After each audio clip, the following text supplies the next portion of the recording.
Regrouper les détenus islamistes pour les empêcher d'influencer d'autres prisonniers qui pourraient commettre des actes terroristes une fois libérés. Voilà l'idée lancée par le Premier ministre français Manuel Valls au lendemain des attentats de janvier. Pression mentale, intimidation, lavage de cerveau, les islamistes radicaux exercent une influence inquiétante dans les prisons françaises. Une influence qui va au-delà des détenus incarcérés pour des faits à caractère terroriste. Une expérimentation de ce type est d'ailleurs menée à la maison d'arrêt de Fresnes depuis octobre 2014. 22 condamnés dans des dossiers terroristes ont été mis à l'écart des autres prisonniers dans une unité de prévention du prosélytisme. Mais cette expérience ne fait pas l'unanimité chez les professionnels des prisons. Pour eux, cette mesure aurait même tout d'une fausse bonne idée. Élément de réponse dans ce reportage signé Karima Kiki. Pas une semaine sans un retour de djihadistes en France. 1 millier de Français sont partis combattre en Irak et en Syrie. Une centaine d'entre eux sont déjà rentrés et 76 sont poursuivis pour association de malfaiteurs en relation avec une entreprise terroriste. Tous attendent leur procès derrière les barreaux avec la perspective d'y rester une fois condamnés. Que faire de ces détenus qui risquent de contaminer idéologiquement les autres prisonniers? Manuel Valls, le Premier ministre français, a annoncé vouloir généraliser l'isolement des détenus islamistes radicaux. L'expérience menée depuis cet automne à la prison de Fresnes, la surveillance des détenus considérés comme radicalisés sera organisée dans des quartiers spécifiques créés au sein d'établissements pénitentiaires. Adeline Hazan, la contrôleure générale des lieux de privation de liberté, s'est rendue à la maison d'arrêt de Fresnes pour voir justement comment se déroule le regroupement de prisonniers islamistes. Ils sont une vingtaine de radicaux mis à l'écart et pour Adeline Hazan, cette mesure ne respecte pas le droit des détenus. Il s'agirait d'une certaine façon de créer une forme d'isolement qui ne dit pas son nom, donc qui n'a pas de statut juridique et qui, à mon sens, présente un danger potentiel, c'est de mettre ensemble des personnes qui n'ont pas le même niveau de radicalisation, donc que certains déteignent, si je puis dire, sur les plus faibles, et puis aussi que ça crée un effet cocotte-minute de laisser ensemble, confinés, des personnes qui sont radicalisées et qui ont à voir avec des entreprises terroristes. Une cocotte-minute prête à exploser. Pour Adeline Hazan, c'est une fausse bonne idée.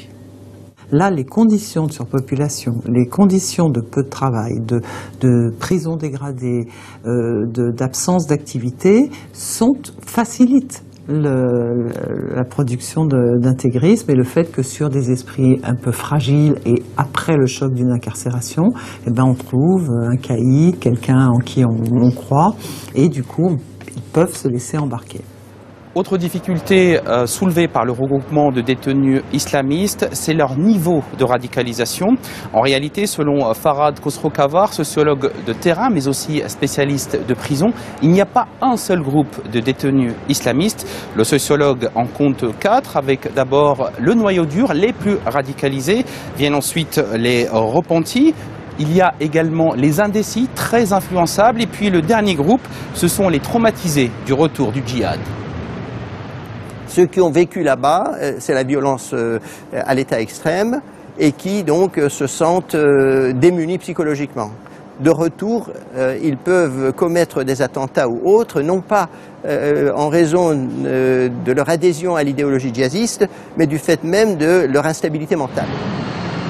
10% de la population carcérale souffre de problèmes psychologiques majeurs, des détenus fragiles et très influençables qui constituent des proies faciles, des bombes à retardement difficilement gérables.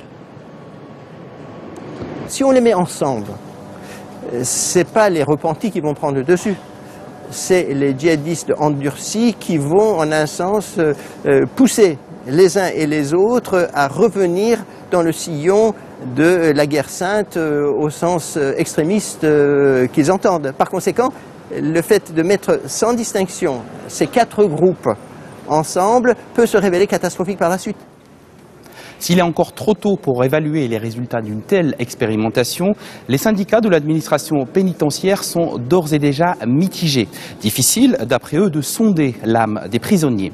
Comment reconnaître un extrémiste ou encore reconnaître un détenu qui est en voie de radicalisation? Dans cette section syndicale de la prison de Fleury-Mérogis, la plus grande d'Europe, le personnel pénitentiaire met en avant le manque criant de moyens, mais avant tout, l'absence de formation. On va avoir des gars qui vont sortir ou qui sont déjà sortis de Syrie. On fait comment pour dire que le gars est radicalisé alors qu'on n'a pas d'évaluation et que certaines personnes ont dit qu'ils avaient été traumatisés par ce qu'ils avaient vu et qu'ils sont entrés volontairement. Mais s'ils sont incarcérés un jour, comment nous on va évaluer le processus? La création d'une unité dédiée suppose, d'après le personnel pénitentiaire, la mise en place d'un régime d'isolement avec un prisonnier par cellule, des parloirs et des promenades sans croiser les autres détenus. En quelque sorte, un traitement VIP en prison. Est-ce qu'à un moment donné, ça ne va pas être vu comme un régime différencié à l'avantage, justement, des personnes dites radicalisées? Et est-ce que d'autres personnes détenues n'auront pas la volonté, à un moment, d'intégrer ce quartier en se faisant passer, justement, soit dans un processus de radicalisation, ou alors pour des personnes très radicalisées? Marie-Alix Canu-Bernard a longtemps défendu Hamidi Koulibaly quand il n'était pas encore devenu terroriste. Cette pénaliste a constaté la radicalisation de son client après le passage par la case prison. L'avocate estime qu'en l'état actuel des choses, la prison n'est pas la sanction appropriée pour des détenus déjà radicalisés. Moi je pense que la prison telle qu'elle existe actuellement n'est pas une solution. La preuve, on le voit dans les taux de délinquants condamnés qui arrivent véritablement à s'amender et à se réinsérer, ils sont très peu nombreux. Donc il faut leur donner envie de changer. Il faut qu'ils rencontrent aussi les bonnes personnes et il faut qu'en prison, il y ait les bonnes personnes, au sens propre comme au sens figuré, qui leur permettent de se donner les moyens et de donner envie de changer. Plutôt que de créer un Guantanamo à la française, certains parlementaires préconisent de suivre l'exemple anglais. En 2013, les Britanniques ont mis en place un programme de lutte contre la radicalisation en prison, avec des structures spécialisées composées de psychologues, de travailleurs sociaux et de représentants du culte musulman. Code 24, c'est déjà fini pour cette semaine. Nous vous donnons rendez-vous la semaine prochaine pour une nouvelle fenêtre sur l'actualité internationale. Vous pouvez dès à présent revoir cette émission sur notre site internet. N'hésitez pas à nous envoyer vos commentaires à l'adresse qui s'affiche au bas de votre écran. Excellente suite de programmes sur notre antenne et très bonne soirée. Bonne soirée.